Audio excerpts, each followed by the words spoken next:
Muy buen día.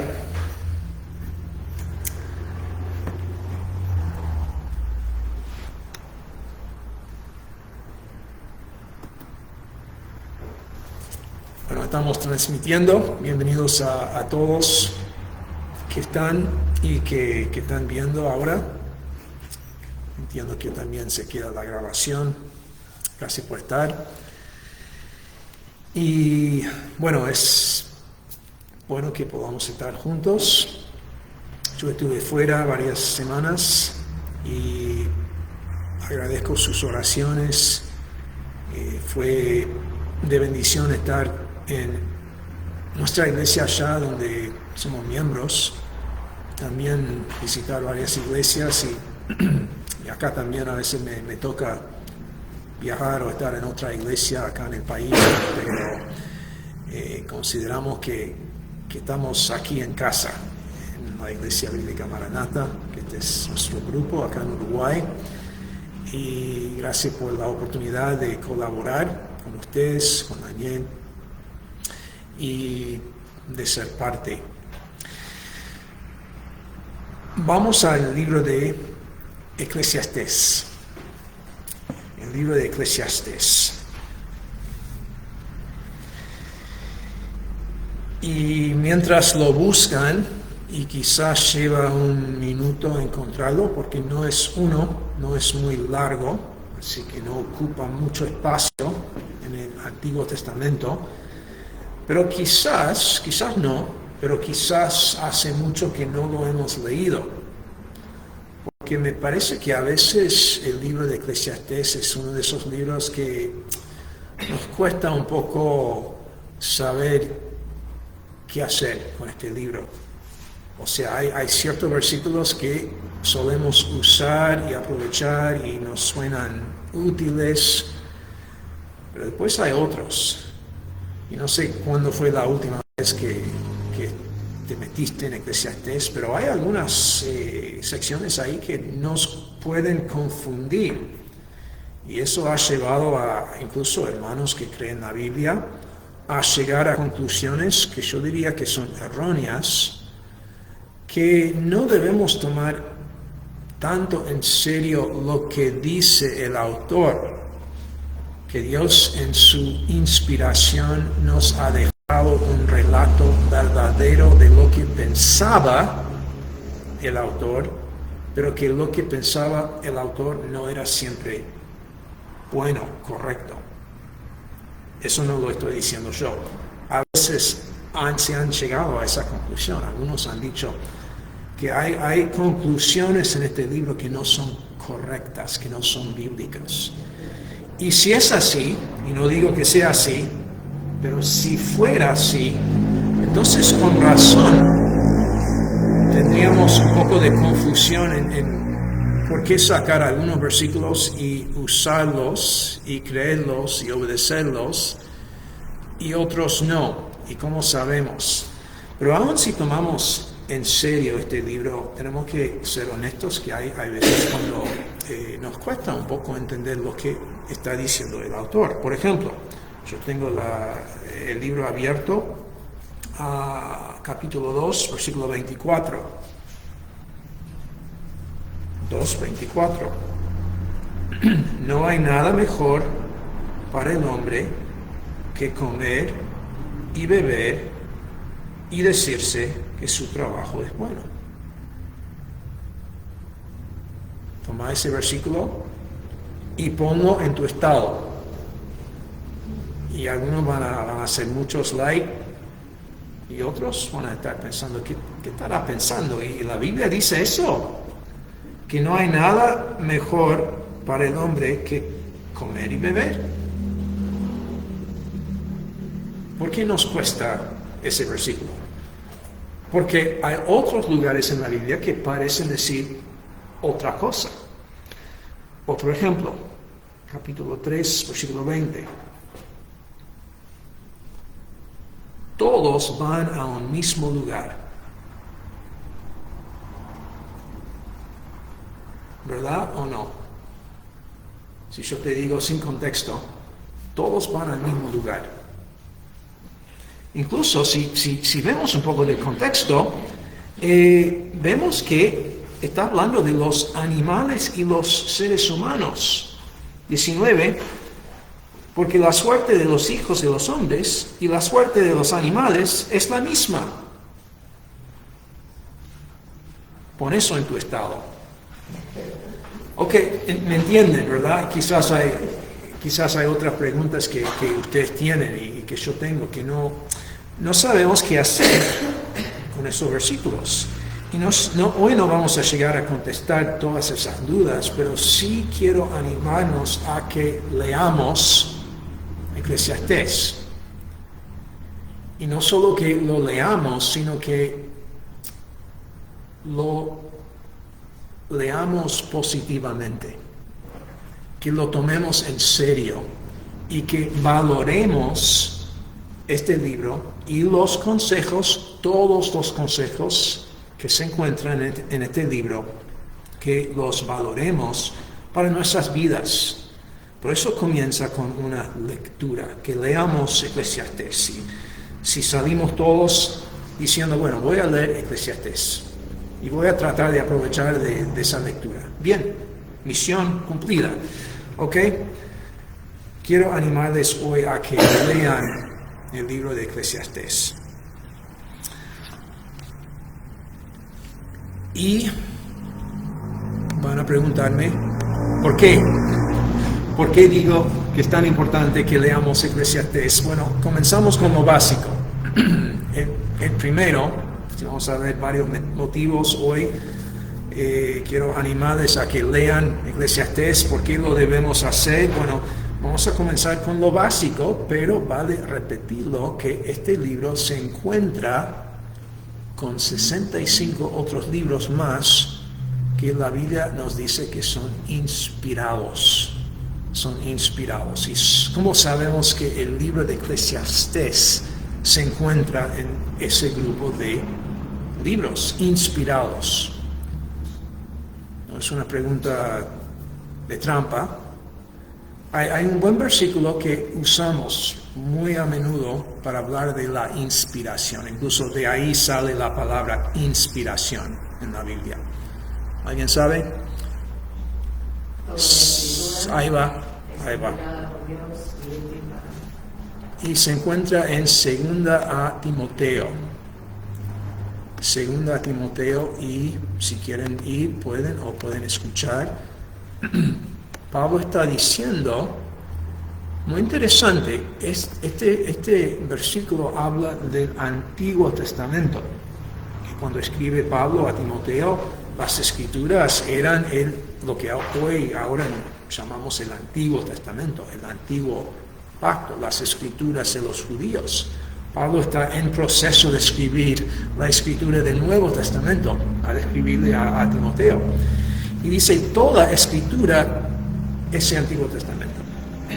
¿Okay? Esto no es novedad, esto es ya entendemos esto.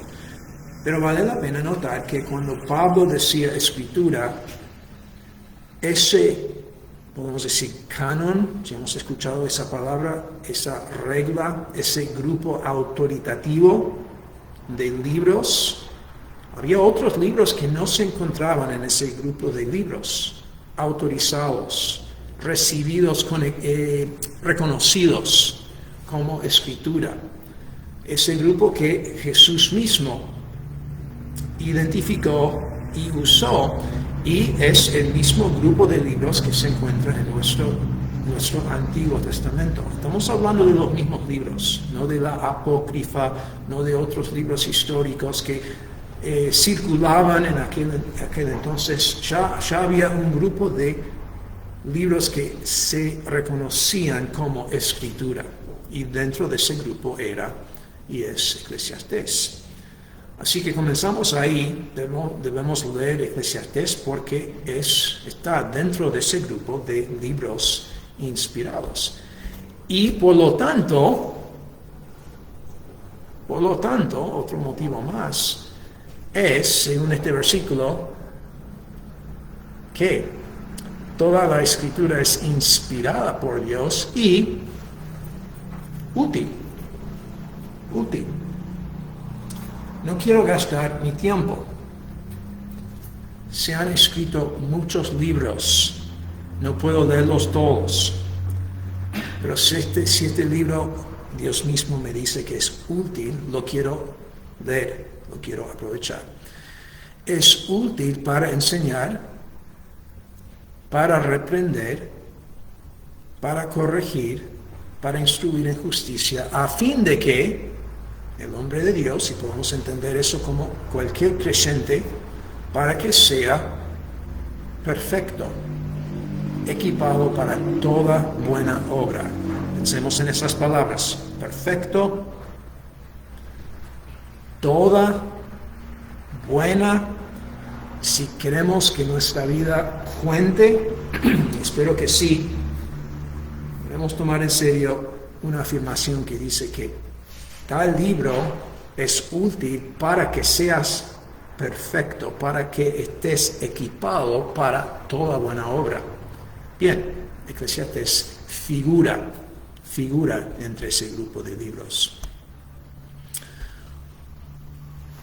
Pero también ya hablamos un poco general y conocido, o sea, ya damos por sentado que Eclesiastés es inspirado, pero vamos a decirlo de esta manera también: debemos leer el libro de Eclesiastés porque las palabras de Eclesiastés son inspiradas.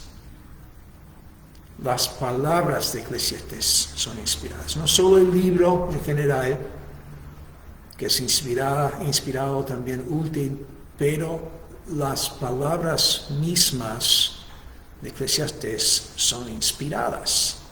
Eso incluye aquellos que acabamos de leer, que nos confunden un poco, o pueden confundirnos un poco.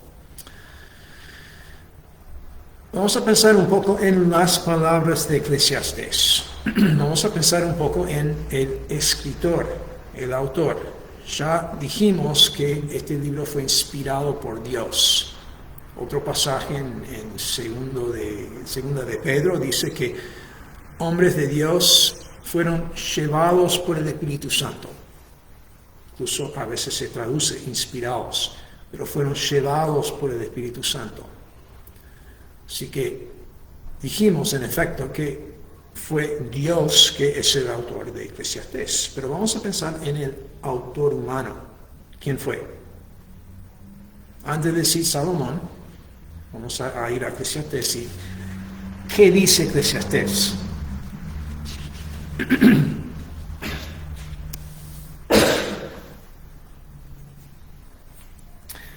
Pregunto porque el libro en sí nunca dice que el autor es Salomón. No lo dice claramente. Es bueno saberlo. Pero tampoco el libro de Juan no nos dice este libro fue escrito por Juan. Y entendemos que fue Juan por las pistas que hay, no solo de la historia de la iglesia, afirmaciones de otros creyentes, pero también las pistas en el libro mismo. Bueno, hay pistas en Eclesiastés que nos lleva a esa conclusión de que fue, la verdad, que fue Salomón. El primer versículo, palabras del predicador, ahí se identifica con ese título, predicador. Pero dice, hijo de David, rey en Jerusalén. Ahora, vamos a pensar un poco en la historia de Jerusalén y de David. David tuvo varios hijos. ¿Cuántos de ellos eran reyes en Jerusalén? Bueno, uno que era hijo directo de David, que es Salomón, o sea, rey reconocido, correcto, identificado por David como rey. Y es natural que lleguemos a esa conclusión de que es Salomón. Pero si usamos otras pistas que hay, versículo 12 nos dice que yo, el predicador, he sido rey sobre Israel en Jerusalén. sobre Israel en Jerusalén. ¿Se acuerdan qué pasó después de la muerte de Salomón? Se dividió la nación en dos partes, el reino del norte y el reino del sur. Los hijos de David seguían reinando en Jerusalén, siguieron reinando en Jerusalén, pero no sobre todo Israel, sobre Judá. Así que tenemos una afirmación: yo, el predicador, he sido rey, soy hijo de David, 1:1, y he sido rey sobre no solo Judá, sino sobre Israel en Jerusalén. Lo que nos lleva también a la conclusión de que probablemente fue Salomón, porque ¿cuántos reyes, hijos de David, pudieron reinar sobre Israel en Jerusalén? Solo Salomón. ¿Okay? Porque después de su muerte se dividió y los hijos de David, los hijos de Salomón, seguían reinando en Jerusalén, pero no sobre todo Israel. ¿Okay? Ahora vamos al 12. Eclesiastes 12. Y hay algo de paralelo. 1:1 es el comienzo del libro que identifica el autor como hijo de David, el predicador, hijo de David, rey en Jerusalén. Y ahora en 9-12 tenemos como el otro lado, el fin, podemos decir, casi como que fuera un sándwich con el cuerpo en el medio. Ahora vuelve a hablar de sí mismo. El libro vuelve a hablar del autor humano y dice que es el predicador, versículo 9. Y ahora va a describir un poco a este hombre. El predicador, además de ser sabio, enseñó también sabiduría al pueblo. Y él reflexionó, investigó y compuso muchos proverbios. El predicador trató de encontrar palabras agradables y describir correctamente palabras de verdad. ¿Quién mejor cabe en esa descripción? Mejor que Salomón. Vamos a Primero de Reyes. Primero de Reyes. Ahí tenemos el relato de la vida de Salomón.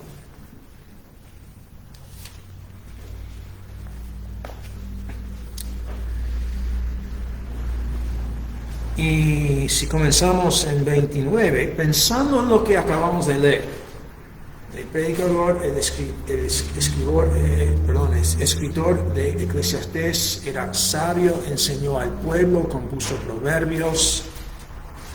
Y en Primero de Reyes 4:29 en adelante leemos: Dios dio a Salomón sabiduría, gran discernimiento y amplitud de corazón, como la arena que está a la orilla del mar.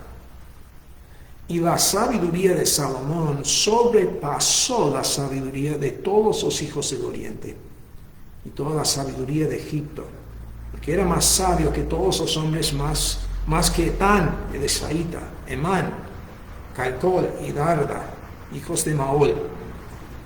Y su fama fue conocida por todas las naciones de alrededor. Y sin duda que esos lectores originales habrán pensado en estos nombres, que para nosotros son nombres nomás, y habrán pensado, bueno, son tipos aptos, y Salomón mejor. Podemos llenar el blanco con quién sería, no sé quién sería, quiénes estarían en esa categoría hoy en día, de los eruditos, de los inteligentes. Creo que podemos pensar en muchos que no caben en esas categorías, pero pensemos en los inteligentes. Y bueno, Salomón mejor. más inteligente, más sabiduría. Y su fama, dice, su fama fue conocida por todas las naciones de alrededor.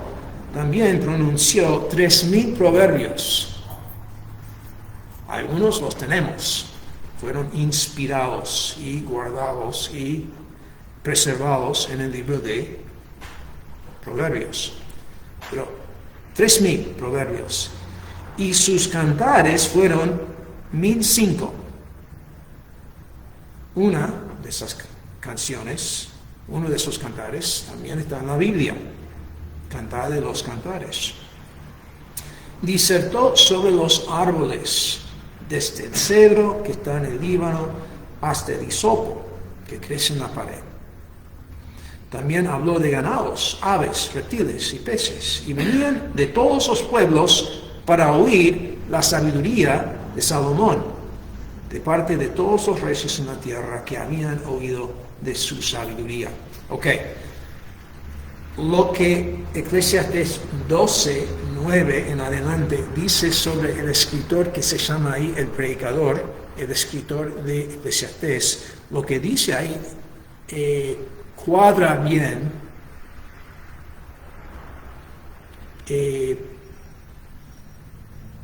parece estar hablando de la misma persona. Más allá de lo que ya dijimos, que es el hijo de David y el hijo de David en Jerusalén y sobre Israel. Okay. Podemos estar, aunque algunos lo discuten, podemos estar seguros de que probablemente, podemos decir, sí, fue Salomón el autor de Eclesiastés. No tiene que haber duda. ¿Qué importa? Bueno, son palabras del hombre más sabio de la historia, con una excepción. ¿Quién fue más sabio que Salomón? Vamos a ver, pero ya sabemos. Y estamos diciendo otra vez que debemos leer Eclesiastés, no solo porque el libro en general es inspirado y por tanto útil, sino porque las palabras mismas, incluso aquellos que nos confunden, esas palabras también son inspiradas. Son palabras de Salomón y son palabras incluidas en esta sección final. Volvemos a Eclesiastés 12. Eclesiastés 12. Leímos sobre el predicador específico, el quien escribió este libro. Estamos diciendo que Salomón fue sabio, escribió muchos proverbios y encuadra bien lo que dice acá con lo que vemos en la historia, la narrativa sobre Salomón en Primero de Reyes. Pero uno va a decir, sí, pero Salomón no siempre era tan sabio. Y es verdad que a pesar de la sabiduría, lo que sí sabía, lo que sí entendía,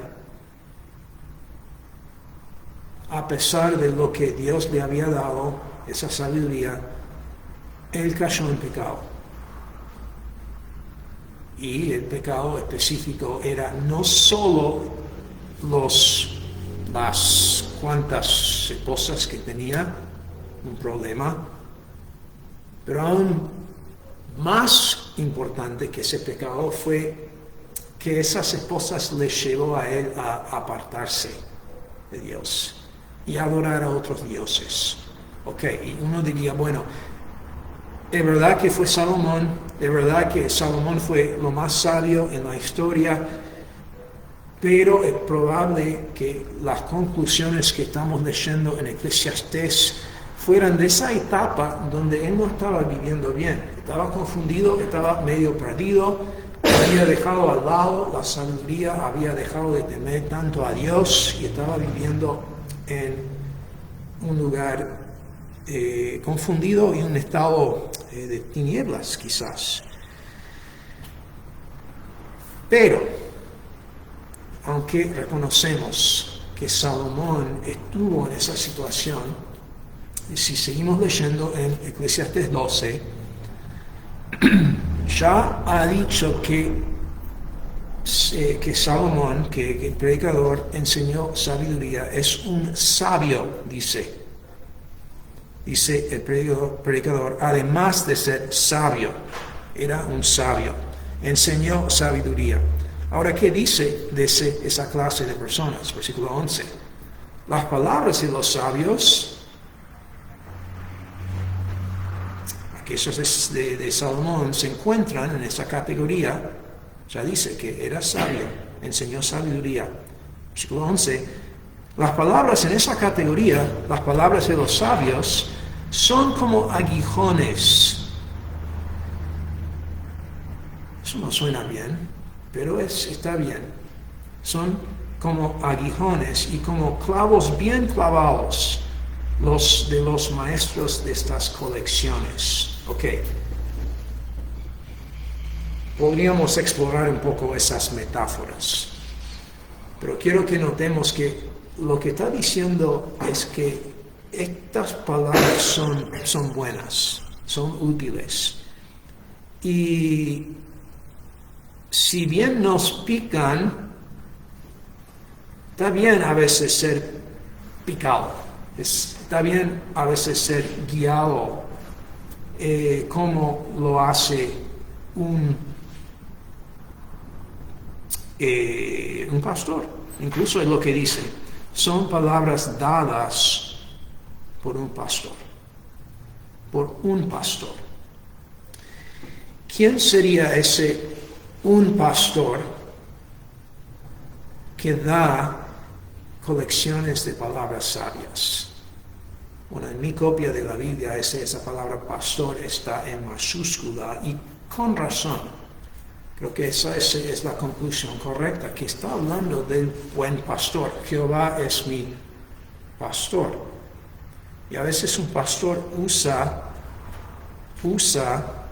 como dice acá, aguijones, usa herramientas para guiarnos.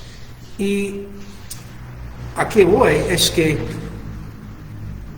las palabras de los sabios son así. Y dentro de esa categoría están las palabras de Salomón. Son dadas por un pastor, son dadas por el Señor, son en las palabras de Timoteo, de Pablo a Timoteo, son inspiradas por Dios, vienen de un pastor. Estas palabras se encuentran en esa categoría y las debemos tomar en serio. Y es por eso que digo que debemos leer Eclesiastés, no solo porque es un libro inspirado, sino que sus palabras en sí son palabras de un sabio, uno de ellos que Dios nos ha dado para guiarnos, que nuestro pastor nos ha dado para que seamos guiados y mejorados. Y son para nosotros útiles. Ok, pero al final quiero que recordemos otra vez que debemos leer Eclesiastés como cualquier otro libro de la Biblia. Debemos leerlo porque nos va a llevar a ver mejor a Cristo. El libro de Eclesiastés te llevará a ver la gloria de Cristo. Ahora, si reconocemos en este libro sabiduría, que son palabras sabias, y después si tomamos en serio lo que Jesús mismo dijo de sí mismo, ¿se acuerdan? ¿Qué dijo de él en relación con Salomón? Leemos en Primero de Reyes que los reyes vinieron a escuchar las palabras de Salomón. ¿Se acuerdan? Primero de Reyes 4, los pueblos venían, sus reyes venían para ver a Salomón, para escuchar su sabiduría. Más adelante vamos a ver que la reina de Sabá vino, vio todo lo que Dios había hecho, la sabiduría, la escuchó ella y terminó diciendo, bendito sea Jehová. Ok. Jesús dice, hasta la reina de Saba vino a escuchar la palabra de Salomón, la sabiduría de Salomón. ¿Y qué dice después Jesús? Y uno está que es mayor que Salomón, mayor que Salomón. Estas palabras no solo son sabias en sí, pero nos llevan a pensar en aquel que era y es mejor que Salomón, en el cual se encuentran todas las riquezas de sabiduría. ¿Y quién es, después de todo? Es el pastor que nos dio esta colección. Cuando dice que son dadas por un pastor, es correcto entender que es Jesús el buen pastor que al final nos dio esta colección. Estamos entonces leyendo las palabras de Jesús cuando leemos estas palabras. Ahora, hay que entenderlas, sí. Y hay un contexto. Yo saqué algunos versículos fuera de su contexto y es verdad que nos chocan, nos hacen ruido. No entendemos cómo puede ser eso. Pero noté que hace poco estuvimos cantando y cantamos un ejemplo nomás que salió en el momento. Cantamos la frase, Él sabe mejor. Sabe mejor. ¿Qué significa sabe mejor? Bueno, en ciertos contextos puede estar hablando del gusto de algo, ¿no? Que sabe mejor que otra cosa. Pero eso sería otro entendimiento fuera del contexto. El punto es que hay contexto. Hay un contexto no solo inmediato, pero hay un contexto de toda la Biblia y parte de ese contexto es lo que vimos en capítulo 12. Que estas palabras son sabias, son palabras de un sabio que debemos tomar en serio y debemos escudriñar y tratar de entender por qué dijo Salomón eso, que parece contradecir otras cosas que él mismo habrá dicho. Bueno, hay que estudiar, hay que evaluar el contexto, pero dejo con este ánimo que tomemos en serio este libro, que leamos este libro, y hay motivos. Y les dejo con esta observación que la encontré en un libro que se llama, en español sería ¿Cómo leer un libro? ¿Cómo leer un libro? Consejos para lectores cristianos. Es de un hermano que se llama Andrés o Andy Nasevi, que él nota en su introducción, no sabemos con certeza cuántos libros existen. ¿Cuántos habrá? Bueno, si seguimos leyendo en Eclesiastés, dice, capítulo 12, versículo 12, pero además de esto, ya ha dicho que las colecciones de palabras de los sabios son dadas por un pastor. Además de esto, hijo mío, estate prevenido. El hacer muchos libros no tiene fin. Bueno, esos libros eran limitados. No tenían la manera de escribir libros que tenemos hoy en día. Pero igual, en aquel entonces podía decir, y lo dijo, el hacer muchos libros no tiene fin. Demasiada dedicación a ellos es fatiga del cuerpo. Y todos los estudiantes dicen, amén, es así. Pero ya ha recomendado a que tomemos en serio las palabras de los sabios y no tanto a los demás libros.